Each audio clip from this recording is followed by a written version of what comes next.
Hey guys, welcome back to the Noble Broker Podcast. I'm your host, Jonathan Lickstein here, and we have a special session again here for you today. I am proud to welcome my coworker, my friend, my partner in crime, Michelle Richardson, managing broker of LoKation Real Estate. Welcome, Michelle. Thank you very much for having me. Now, Michelle, it's funny that we've never had a podcast together with how long we've known each other and how much we work together every day. Isn't that surprising? Very surprising, but it's nice to be on here, and I know you've had some amazing guests on here to be able to launch Noble Broker, and so it's an honor to be on here with you right now. Well, don't downplay yourself. You're an honor to have on the show. Managing broker of 44,000 agents roughly in Florida, and I mean you carry a big burden on you every single day. But before we get there, let's talk about how we got here. Yeah. So we've known each other for 5, 6, 7 years now? Longer than that. So I started here as an agent in 2015. And when I was here in 2015, I was here for about a year. And then I left to leave to work for another company. And it must have left such a big impression on you that you actually started to call me to try to get me to work here for LoKation. And that was in end of 2017. I started in 2018 with you. It's funny how you look back and, when I think about our relationship and how we work together, you look back and it kind of just starts when we started working together, but there's so much more that happened before that, right? Yeah. It's kind of funny. I do remember chasing you. I do remember, guys, we do chase when we need something. Right? When we want something, we do chase our desired outcome. So I remember calling you for a position once, and I didn't get you. I guess you were happy in your role at that time. Then I called you again, and your number was turned off. That was a fluke. Which it wasn't, but. And then I finally got you again when we needed someone again, and you came in, and we started working together, and it's been history in the making. It'll be 7 years next month. Yeah, time flies when you're having fun. It does. Right? Yeah. So your role at LoKation, you manage a lot of people. You have a staff of about 30 people, and that small number of staff is used to support and drive about 4,000 realtors. That's a big undertaking. How do you balance the stress of being responsible and carrying that weight on your shoulders with having the positivity to impact people's lives? So number one, I'm a pretty positive person. I always wake up in the morning. Every day is a brand new day. I've integrated Pilates into my life, which is a big part of my life, to burn out the energy and bring positivity into my life. And so I do that about 4 to 5 times a week to make sure that I not sustain my own mindset, body, and progress with goals. But I also make sure that, there's ebb and leaves within, our staff to coordinate what's going on and who does what. And our staff is absolutely amazing. So they're there for whatever is needed. And, we tell them to do one thing, they do it over and above what they need to be doing. So we are actually really blessed with those 30 agents. They're the power of 100 or those staff, because they're incredible. So we hire some amazing people to work underneath me to be able to do what we do. Yeah, as a managing broker, you're responsible to not only create the experience for your staff and managing that, but you create the experience to the agents. And conversely, agents, they're looking and waking up every day of how do I create this experience that's positive and efficient and encouraging for their own consumers. So you just did a session regarding business planning. Had about 75 agents in the room. Yeah. That's a big class. It was. There's many brokerages who don't have 75 agents in total, and you had 75 in for this business planning session. So did you guys talk about anything relating to building the consumer experience or something along those lines? So we did. I brought in a special guest, which was one of our agents, Stacy Pleen, to come in and talk about experiences. And it starts from the moment that you either get that phone call or get them into your office to have either a listing presentation or a business buyer's presentation with them, so that they can understand and what you're going to do for them. So not only building the value, but the expectation of the steps along the way. We talked about one of the things that we do when we forget, because we're so experienced in what we do, we forget that we're educators and that we have to actually educate every step of the way to these consumers. Some people might have bought a property 20 years ago. Some people might have bought a property a year ago. But at the end of the day, today, there's so much that has changed in our industry. It's all about going back to the basics again and making sure that you're setting the expectations with that consumer so that they know what is happening all the way until closing. So we discuss the talking points and the steps for that to make sure that they're setting a positive experience for the consumers. Now, you just mentioned getting back to the basics in 2025, and we're going to come back to that in a second. But last year, we had a lot of stuff happen in the profession. Changes to the industry, changes to the way that we work as professionals. And that was kind of the dreaded day of August 17th when everything was supposed to change. How are you seeing that impact, the impact of those changes on individual agents' operations? What are you seeing with agents? What's the feedback? How are things changing, or how do they feel about it now? So I had the pleasure of actually taking over your mastermind today at 11 o'clock, and the positivity of the changes with the ones that understand the industry and have really taken on the role to educate themselves are doing exceptionally well with the changes that they're having today. And in some cases are actually even making more money than when it was just streamlined to have a certain percentage of compensation that was going to be earned. So there's a lot of positivity in the newness in the way that we are creating our business planning and outcomes of each individualized transaction that they're doing. So I'm seeing it to be very positive, but at the same token, I have agents that maybe have done only a couple of transactions throughout a year that they don't necessarily pay attention to everything that has changed. So those are the ones that have a little bit more angst and anxiety to want to have a conversation with their consumer. And that's kind of where we come in as, again, educators, as a broker or our support team to come in and help them walk them through that before they go in to have their meetings with their consumers. Now, you mentioned you took over a mastermind this morning. What is that?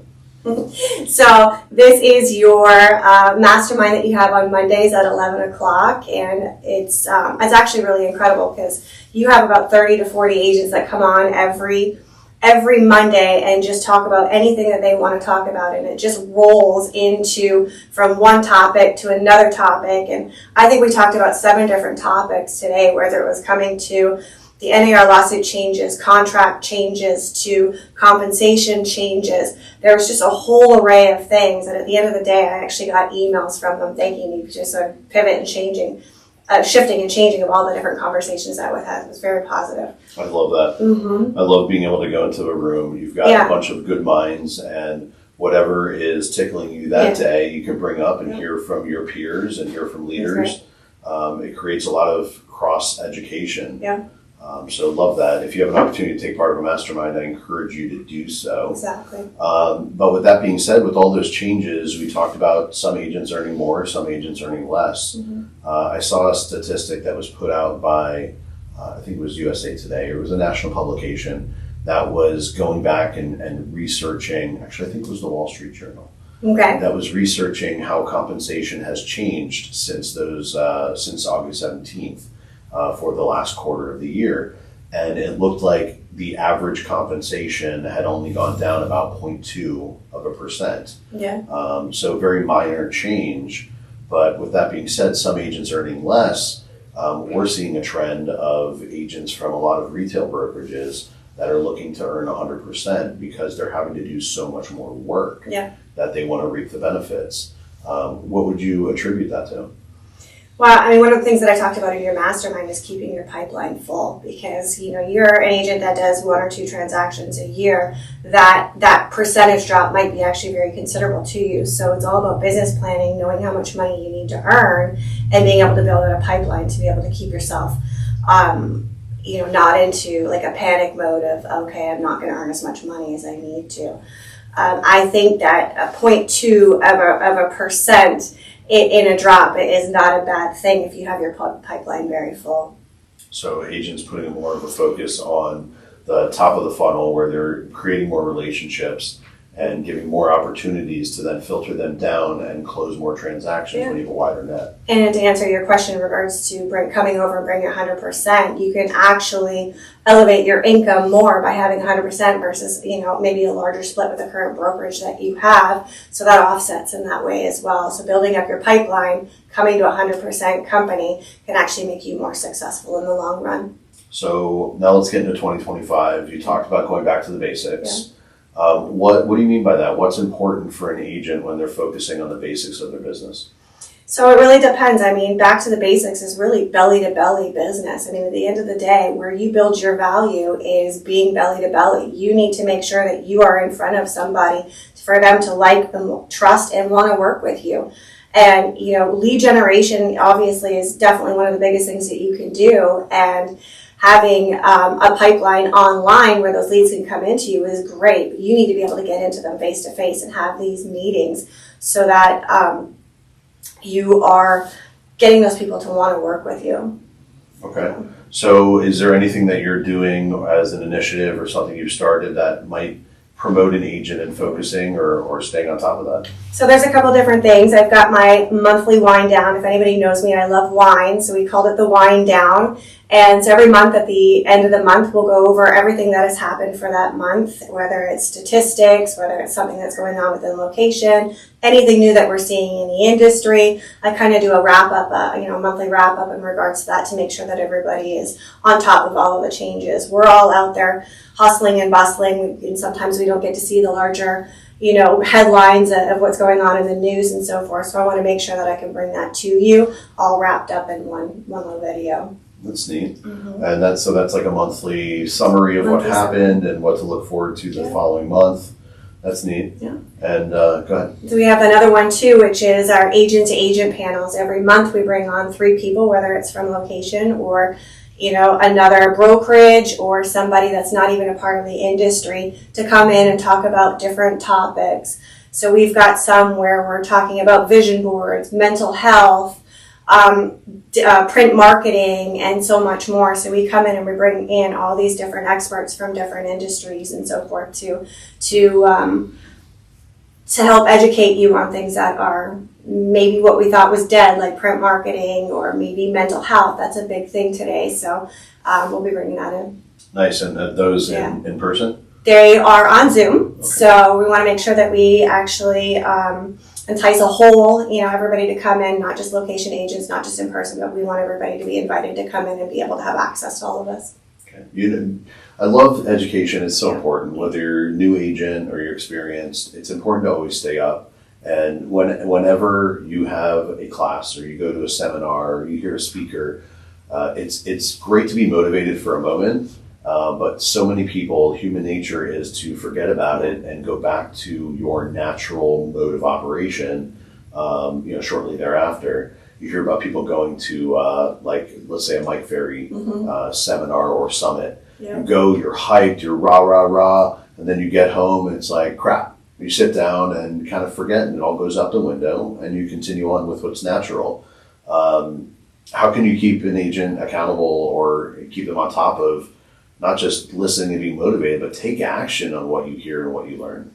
So that's a difficult thing. Again, it's all built on mindset. So your mindset is the key goal to you guys being successful. So every day, I wake up, I'm positive, got to have that mindset that I want to be able to be out there, help as many people as I possibly can, agents in this case, making sure that I'm backing up the staff in any way that I possibly can. And for you guys, again, it is mindset, knowing that you want to make a certain goal, that you got to go out there and do that, and pushing yourself to be able to have that goal. And if you don't have that motivation for that day, reach out to a friend, reach out to your broker, reach out to anybody and say, tell me something positive about me or that'll catapult me and getting me to motivate my day.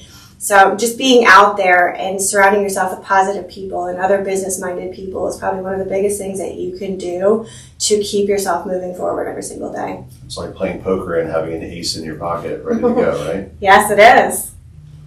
Okay, so it sounds like you're having a lot more conversations with agents and you're trying to push for people not looking for the next technology or the next tool that's going to spearhead the growth of their business, but more promoting person-to-person conversations, as you Yes. said, belly to belly, right? Yeah.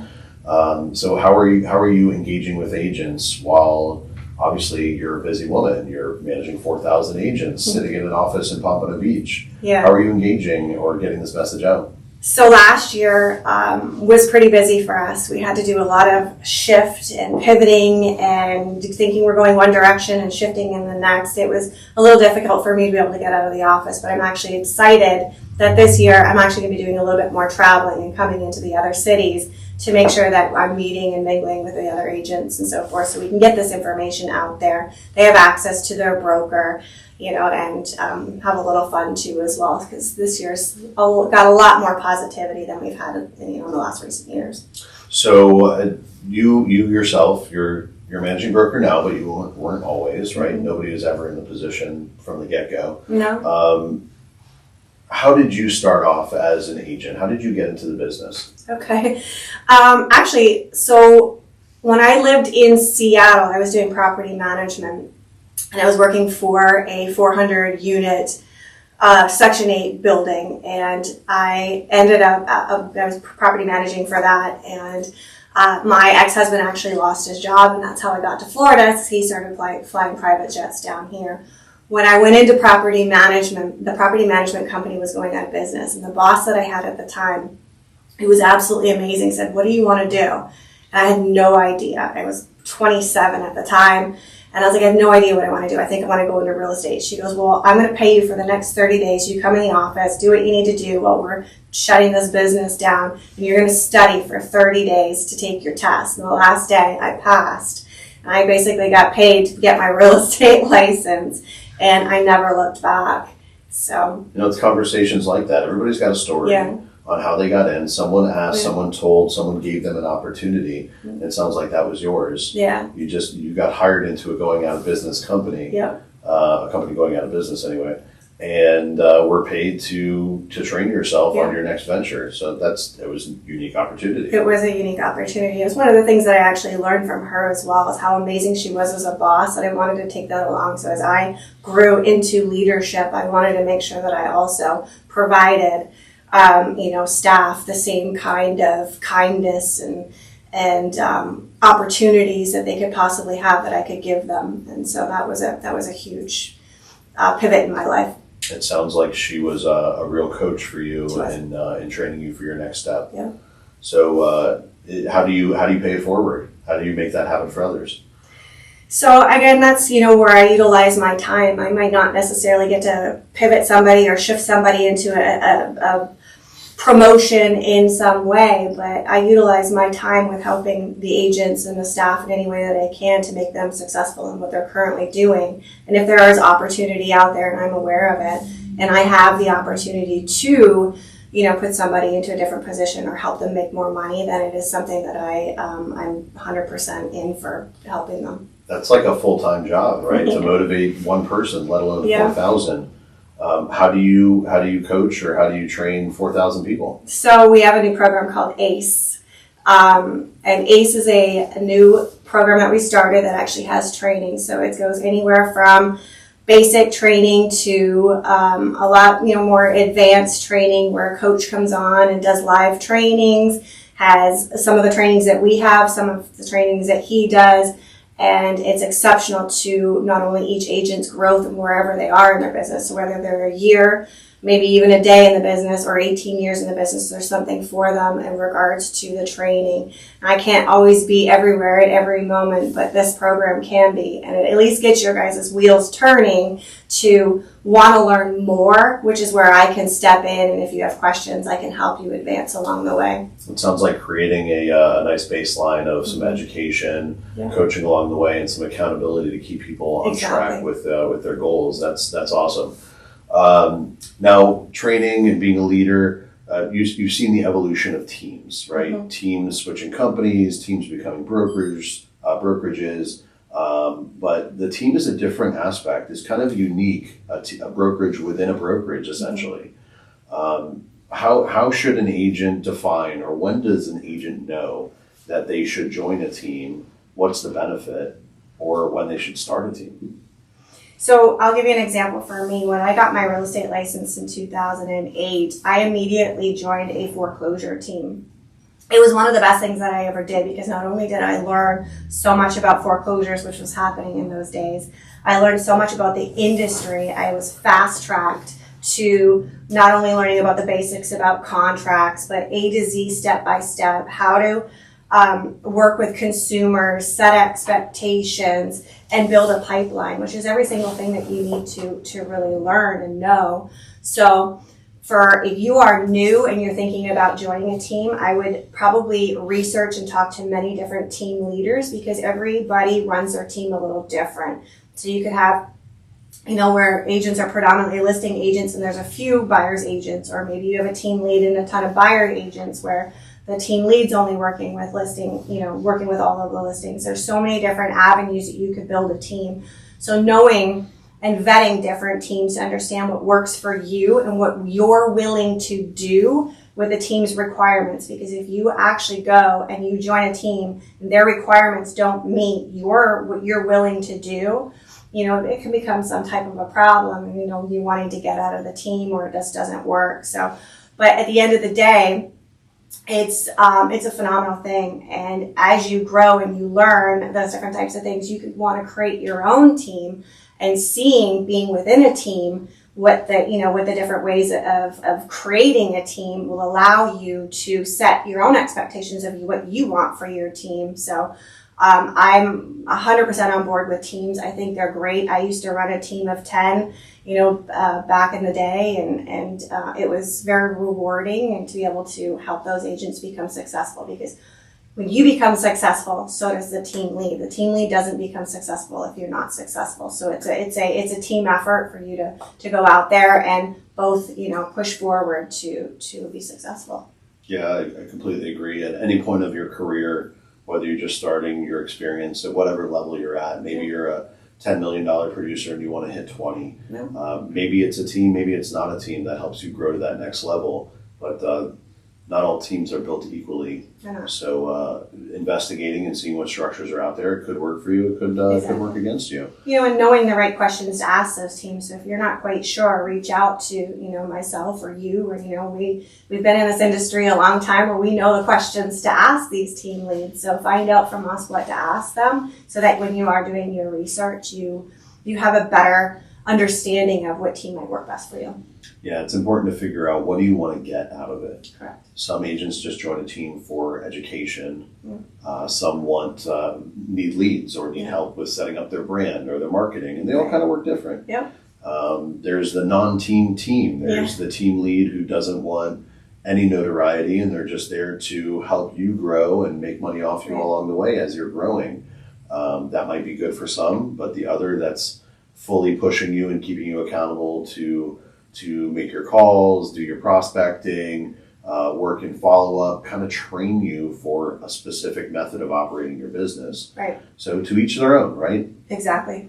There's a fit for everybody. There really is. So as we're migrating into 2025, we've talked about getting back to the basics. We've talked about staying accountable for all of that. What are you personally excited about in 2025? Traveling.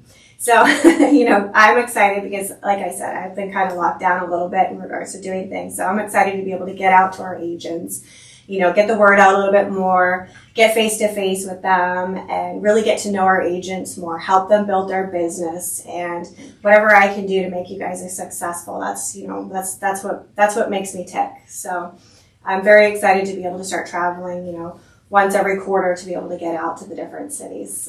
Now, last year we heard that we were anticipating some rate cuts leading through 2025, several rate cuts. So we'll see. The Fed meets at the end of this month, end of January, to discuss where they're going to go with things. While that doesn't directly correlate to interest rates, it's definitely an indicator of what's to come. Mm-hmm. So with the change in administration, and no, we're not going into politics. No, we're not.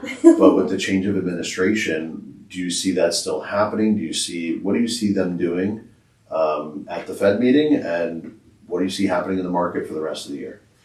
Yeah, so you kind of never really know what's going to go on with the feds, but I really don't foresee right now any rate changes or anything drastic happening within the next first or second quarter. I think once everybody kind of gets in, things will kind of stay status quo.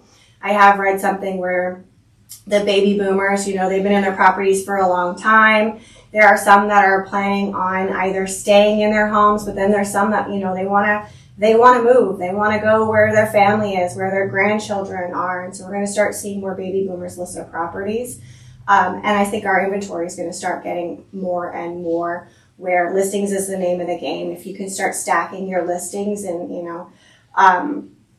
setting your compensations through listing agreements and working with those consumers, I think you guys will be very successful with what the outcome is in the third and fourth quarter. Yeah, whenever I hear more inventory, I think there's more options in the marketplace. So when a buyer comes in, the world is really their oyster, that they can negotiate a little harder with more inventory on the market.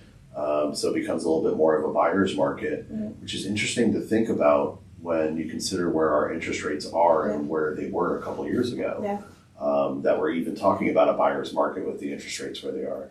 But it's about options. It's negotiability. It is, and I think where our interest rates are now are kind of being a little bit more normalized. We're not getting back into the 3-4% of interest rates. I think we're a little bit more normalized where buyers are going, okay, this is kind of where we're sitting. I need to get into, I need to upsize my home. I'm having a kid. I've got different lifestyles where I need to be moving and there's more inventory to choose from. So they might be able to get a fancier home, and whatever happens with the interest rates, in the next third or fourth quarter, maybe might drop and we might see more in refinancing. So I just heard you're having a kid. Is that what you said?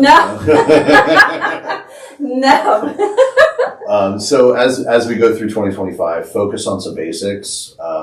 Look at what you're doing in your business practices and start creating more conversations at the top of your funnel. And whether it's a consumer you're trying to make successful in their purchase or an agent as a team leader, you can find success by making others successful, and that's noble. Thanks for being on, Michelle. Thank you. Appreciate you.